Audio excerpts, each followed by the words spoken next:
And it's been a few days, but we're back at it here at Gulfstream Park, and glad you're with us live from our paddock studios on a sunny Thursday afternoon at Gulfstream Park.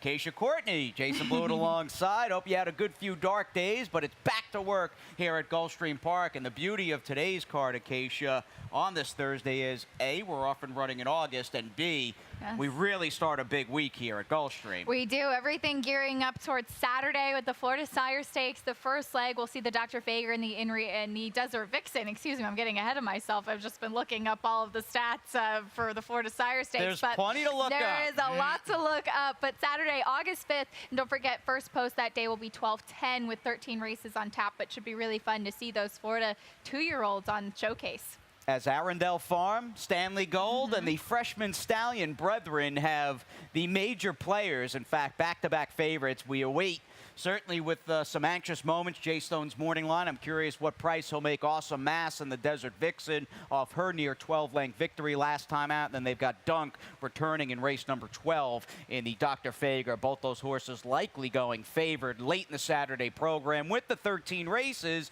And I could tell you're very excited about Gunnevera's return. I think you were starting to get into that, and he, of course, is coming back on Sunday. It's a good thing that first race, or this upcoming first race for 2 years, there's not much to look at on paper. Dennis, the cameraman, the greatest. I'm putting you in for a pay raise, my friend. You are one of a kind. Anyway, we got Gunnevera here on Sunday, and we've got a number of fans blowing here in our paddock set. Yes, we do. It's a little bit of a breeze here in South Florida today, too, which is nice, but we'll see Gunnevera returning. They do have a couple of horses to run against him on Sunday, as well as we'll see a nice stake in the 8 miles east. So 2 stakes on Sunday, 2 stakes on Saturday. Really busy weekend coming up, but we're all excited. Yeah, indeed we are, as the Whitney, of course, and the Grade 1 Test, 2 Saratoga mainstays and classics will be run on Saturday as well. No finer place or better place to watch the action, both here and, of course, up north and at Gulfstream Park. Now, as far as what's on tap, in addition to the Florida Sire Stakes and Sunday's return of Gunnevera as he hopefully preps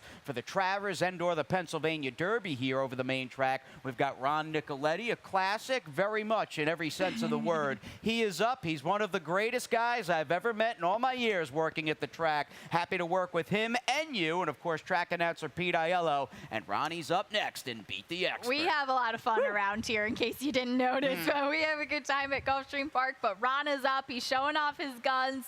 You have until first post tomorrow. Don't forget, it's Twilight Friday, so first post will be 2:15 p.m., so you have until then to get your picks in.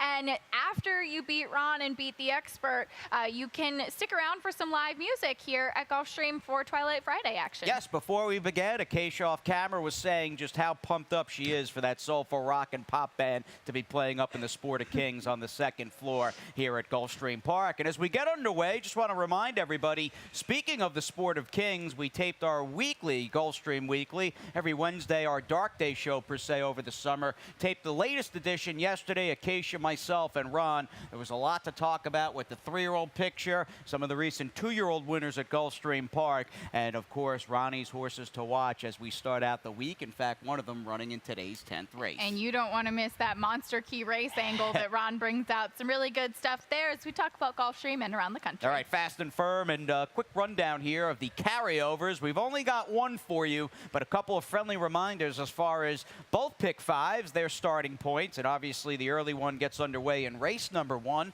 a little after 1:15 for 50 cents. Race number 2 kicks off the dollar rolling super high 5, and it's on to race number 5 as we chase the carryover. $20,000 plus in the Rainbow Six today. We're starting to build up slowly but surely, so keep an eye on that, especially as we head into that Florida Sire Stakes weekend. That'll kick off in the 5th race today, and then we cap things off with the 50-cent late pick 5 in the 6th. Sounds pretty good. Now, a field of 6 will await the starter in race number 1 today as the program begins and the week. Hard to believe the month of August is here. It is August 3rd already. Yeah. It is crazy. Well, happy August to all of you out there as well. Indeed. We hope it's a profitable one, and glad you're tied on as we dive into the opening leg of the early pick 5 and, of course, this maiden claimer for 2-year-old fillies who, by the way, are running for tags of 35 down to 25,000. This a very tricky race to go in to this early pick 5 cold without seeing the odds, but who are you using? It is. Well, I'll go with a horse with experience and one firster as we kick off the early pick 5. I'll use Helen Rose, who's your favorite as of now. Also using the number 4, Awesome Omi. Hoping that the experienced horse, Helen Rose, I did like her last time. She was beaten at 90 cents to the dollar, but I think she is the one to beat in here as we start things off. I thought it was a pretty key scratch of Arella Princess in the second race, so I did scratch into Viva Bertha. As we said, the Walder barn been a little bit cool lately, but Viva Bertha looks the one to beat in here, but I'll back myself up with a couple others in the second. Very competitive maiden special weight as we get to the third. Very intrigued by a first-time starter from Patrick Van Coen in Swiss Alps, but using a couple there. Then 2 deep in the fourth, wondering if Dominic can get it done today. I did pass on him, though, and using 2 others and 2 deep in the fifth as well. $36 for me. Not an easy cash out. No. Proud Legacy, and perhaps he's the one, and then you've got the 3-horse Trick Mint, who I think might just be a clear favorite when it's all said and done. That horse may never get an easier spot to break its mane during the summertime here at Gulfstream Park. But we begin, and this is a tricky one, and there's some guesswork involved, with 6 2-year-old fillies in the opener at 4.5 furlongs. 4 firsters. The inside 2 both have experience, and the 1 Indian Myth and the number 2 Helen Rose, who you've got on top, as they are both perhaps pace rivals and are running for the 3rd time each. They are, and I thought actually Helen Rose's debut was not too bad at all. Abby Medina actually did lose the whip in the stretch there. She was beaten by Go Astray, who had the experience edge that day, and then she came back with Edgard Zayas last time out and dropping in class, and again, that's where she took all of that money, probably off of the fact that Edgard Zayas was in the saddle. But Stella Matutina for Antonio Sano won by open lengths that day. Ultra impressive. So I think that she's actually run a couple of okay races, so I'll stick with her. She again has that experience edge, and I think some solid performances under her belt. I guessed and haven't heard anything, don't have any steam. If I get some between now and the first race prattle, you'll be the first to know. The 5 Lucky Stiff was just my guess in here, and seeing that this horse way out from the first, about an hour away from the opener, is taking the early money. The Warrior Rewards, they seem to be fairly precocious. This one was a $1,000 yearling purchase last fall at Keeneland, September. Wound up selling as a 2-year-old and trading earlier in the year for 18 G's. First couple of foals out of this dam were multiple winners. There were 3 consecutive after those 2 multiple winners, 3 consecutive unraced siblings. Just a guess on my part, like the trainer, would like to see Fernando Abreu get off the duck, and I'm hoping he does today in the first with Lucky Stiff. We'll get on to the second as we head on over to the turf course at 1 mile. Field of 7 after scratches, and this 3-and-up filly and mare, $10,000 claimer, and that 1 scratch, a biggie here in the second with the Arella Princess. With her out, man, I was surprised to see you use 3 in here with Viva Bertha in the mix, because she's going to be a huge favorite, and on paper now, I almost think she's unbeatable. Did the fact that the barn is cold give you a little cause for pause at such a short price? It could be that, and she is a very short price, and I really do like the number 2 Breakaway too. I mean, I thought her win last time was very good. Legend of the Kitten came back to win next time out with a 71 Buyer speed figure, so she's been in solid form, especially at this level, so that's why I didn't want to leave her off. But Viva Bertha, she's now 3rd off the layoff, and I know we're going to backtrack to the spotlight, but while we're talking about the barn, we'll quickly show a stat. 3rd off the bench on the turf in the money last time out. This is over the past 5 years. Keep in mind, again, I've mentioned this before, we haven't seen the name in the entries for a little while, but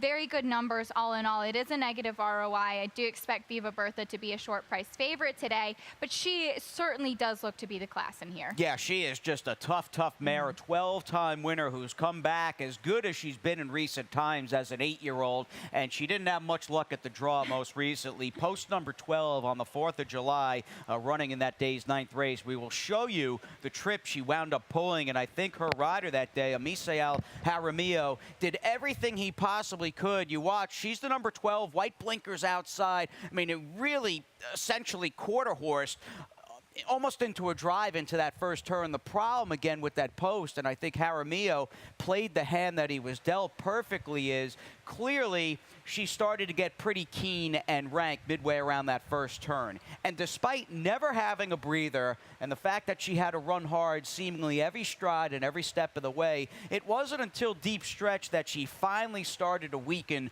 I think this was just a gigantic effort out of the 4, Viva Bertha. And again, her main contender, the 6, Arella Princess, an early scratch. You're looking at a big, big favorite, and I think one that is almost, at least in my opinion, on paper, too tough to beat. She's absolutely on paper the one. She should be the main controlling speed in here. The Summertime Music to the outside does have some speed, but I don't think she's nearly as quick as Viva Bertha. All right, that's the second race. We'll see. Armando de la Cerda may have the second choice in breakaways. He comes off a 3-win weekend on Saturday and Sunday. In fact, I like Armando's horse as a bit of a stab here in this upcoming third race on the program. We'll get on to this field of 5 and this 1 mile, 3-and-up filly mare maiden special weight, in which we had that early scratch of the 4 most privileged. That looks like a Ralph Nix firster, or looked like a Ralph Nix firster that would have taken some money in this third race. I almost would put this group, field of 5 again, in 2 different groups, where you have the experienced turf horses per se, and the 1 Queen Jill and the 6 First to Mo, against the firster, the number 3 Swiss Alps, who you have on top. This is just a guess with the 6 First to Mo, and I am very worried that the female side of the family is basically all turf. Hyper's in the family. There was another multiple winner on the grass who had some quality and aplomb. That does concern me. On the flip side, we saw this barn wake up basically out of nowhere, turncoat in Sunday's last race. And from just what I saw with Armando's winners on Saturday, 2 of which, one of them was Croy, who ran off the screen, had another well-bet horse off the claim score, on a turncoat who paid around $16 in the Sunday nightcap. I just think this is a barn I want to really pay attention to anything they're putting on the track. Absolutely. And he did the same thing with Market Strength the other day as well, an established turf runner that switched to the dirt. So I like this horse as well. I actually made her my long shot last time out behind Righteous Ruth, and she finished a distant 4th, but I actually thought it was an okay performance from her. She's now 3rd off of about a 9-month layoff as well. I put a little bit further down because of all the turf pedigree on the bottom, as you mentioned. The firster that I land on certainly is a question in here because it is a first-time starter, but Patrick Van Coen does get Tyler Gaffalione in the saddle. Over the past 5 years, he is just 1 for 12 with first-time starters on the dirt and maiden special, but that one winner was Diamond Dupes, who's turned out to be a really, really nice horse, and I think he does have, if you want to call it backclass with first-time starters, he certainly does. And we show a stat on Majestic Perfection as far as a sire as well. This is 3-year-olds and older in maiden special weight company, and this is out of a sample size of 38 foals, so he's about a 20% win average. Just wanted to kind of highlight this because we're always talking about pedigree and things like that. So a little bit of food for thought here. This one is half to grade 1 placed horse, Holiday Soiree. Yes, it was a 5-time dirt winner for over 400,000. You do have some quality on the dirt on the dam side of the pedigree. That firster does have to go a mile first time out, and that, I would say, for any horse, whether they're very good or just average, that is a big, big hurdle. And to me, that was the biggest question concerning Swiss Alps. And you got to think, with Patrick giving a leg up to Tyler, that they think this horse can run a little bit today. Let's give a quick pop to the 1 Queen Jill, who, it's such a game of cycles and the positive and maybe the not so positive and the good or the hot and the cold. We're seeing the cold side of trainer Gustavo Delgado, who's a talented horseman and who upset the test last summer with Paolo Queen.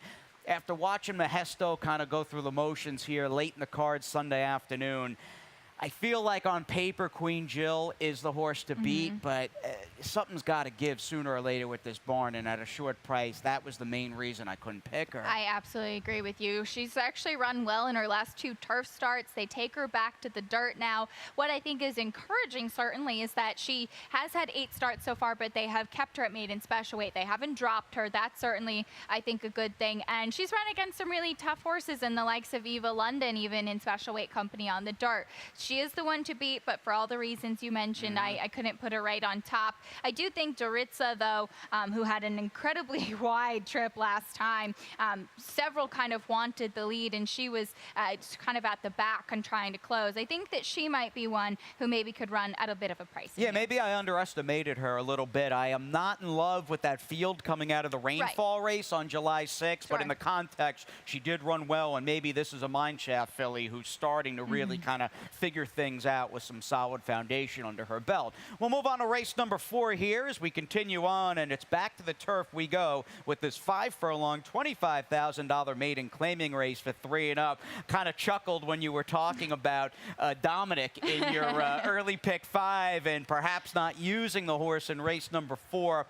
You can't argue against the fact that he has, very relatively speaking, respectable form going 5/8 on the turf. It's just a question as the likely favorite today, is he ever gonna win? That's what you just keep asking yourself. And I really thought last time, or excuse me, 2 starts back was going to be the day for him. He was bet down as the favorite. Toykin just totally exploded and won that race. And his last 4 races have been in the money finishes. He's 0 for 11, but he's been able to keep picking up a check, so you can't knock him for that. What I don't like is that he's even actually stepping up a little bit now in class. That being said, I don't think this is the toughest maiden 25 field that you'll get. I think that Journey's End, the 3, might be a little bit of an overbet favorite too off that race 2 back on the slop.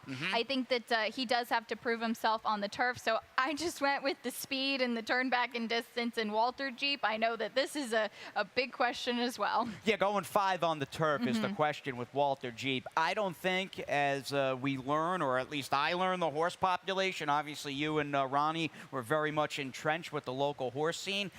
That one, Walter Jeep, I think is coming out of the better maiden claiming fields, running for 20 and even as low as 12.5. The problem is going 5 on the turf. If that horse can do it, probably going to win. I'll take Journey's End, although you bring up a fair argument. Horse really has been kind of a non-factor in his 5/8 turf races to date. Yeah, it was bet down as the favorite last time, and I think that was a big reason you just see Edgar Zayas and Kathleen O'Connell, and you bet the connections. As far as the turf races, though, would like to see a little bit more. Yeah, it's a good point, because that was basically my thought process. Grass races are so-so, but I want Zayas and Kathleen, but you take the worst of it in the price department. We'll talk about some prices. In fact, 6 consecutive races coming your way, including Acacia's Rainbow Ticket on the other side of this quick timeout.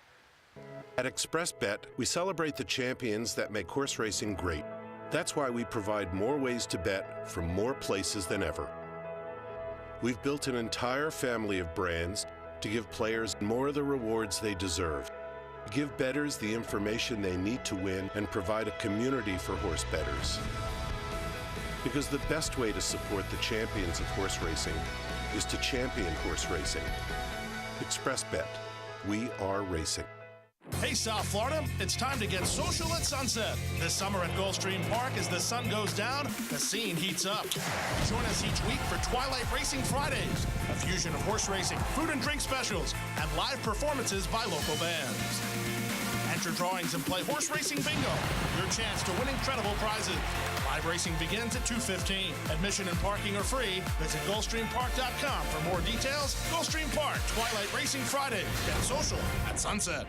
And another Twilight Friday on the horizon here tomorrow afternoon. We'll start a little after 2:15 as we welcome you back to this Thursday edition of Gulfstream Today with Acacia and Jason. And just in time, everybody, with the first 4 down. Race number 5, Little Rainbow 6. Rainbow 6 time, $20,000 plus in that carryover. And I had a little bit of a tough time narrowing in on this sequence. I think there are certainly some competitive races in there today.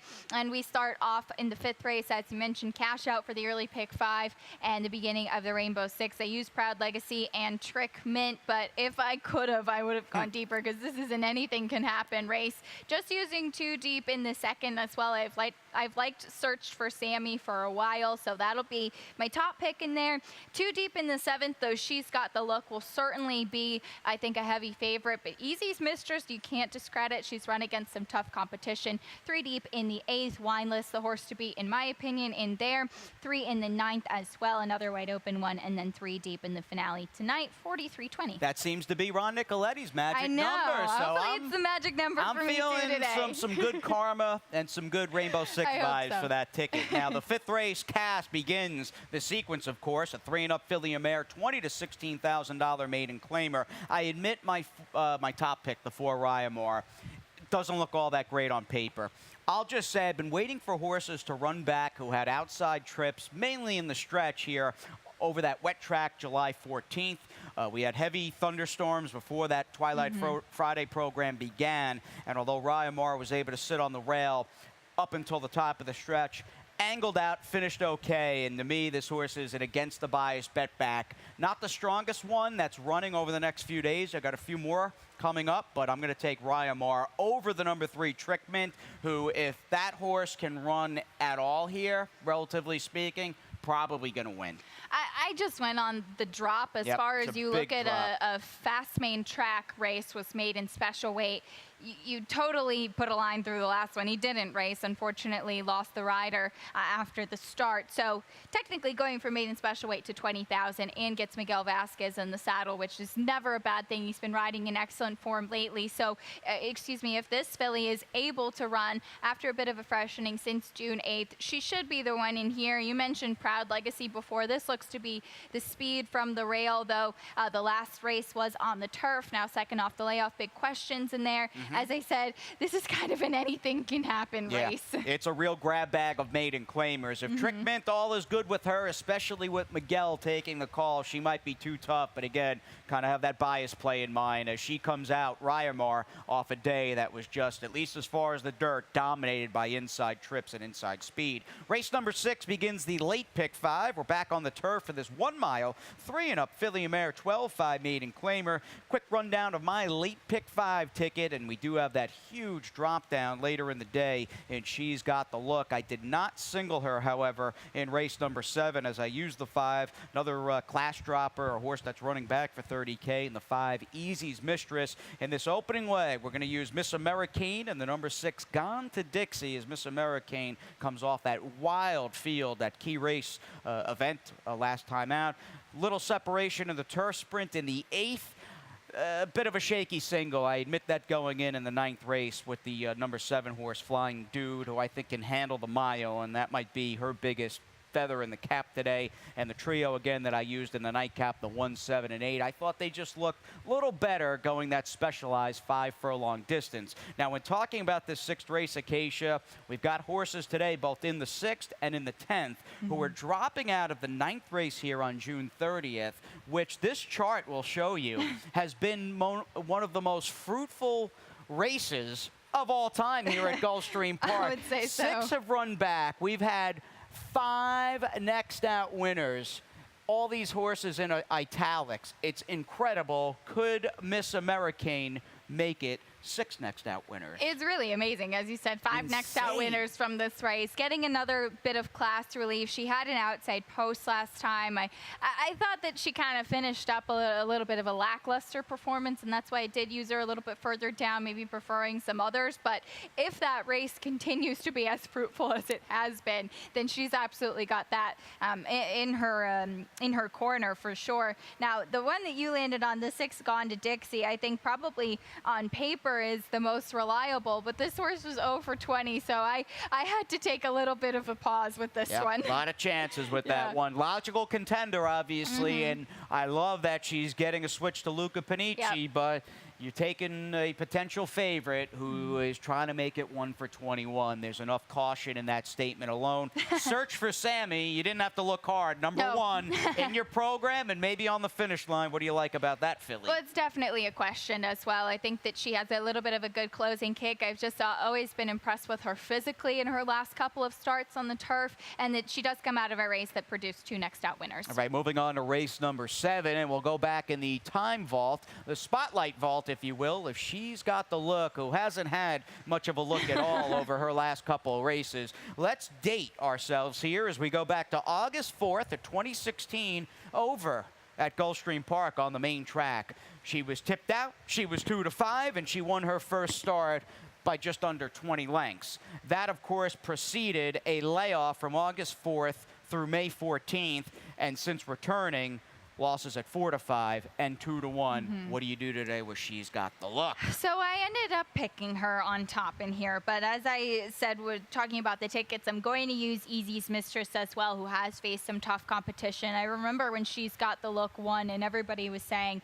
can't wait to see what this horse is going to accomplish. And unfortunately, that hasn't come to fruition. Tough game. She's a very tough game, absolutely. She's now with Dave Fox. We'll give a stat on David Fox in the past 5 years. Third off the layoff in dirt sprint. He does have good numbers for this. This is 26% win, more than half of the time in the money. Positive ROI of 248, and Tyler Gaffalione will stay aboard for the fourth start. He's actually been aboard every single start. She's in for the straight claiming tag today too, which I think could maybe be the key, and it is, of course, a bit disappointing to see a horse that had so much promise just not be able to live up to that, but as he said, they're animals at the end of the day, and it is a tough game. Yes, it is a tough game, and you've got to put them where they can win and where you think they'll be most competitive. And clearly there was a major issue that prompted that lengthy layoff, and we just haven't seen the same. She's got the look. Best of luck to her. She's obviously a must-use in any of the multi-race gimmicks. 2-5, 5-2 for Acacia and I. On to race number 8, we'll head to the turf here. 5 furlongs in this optional claimer,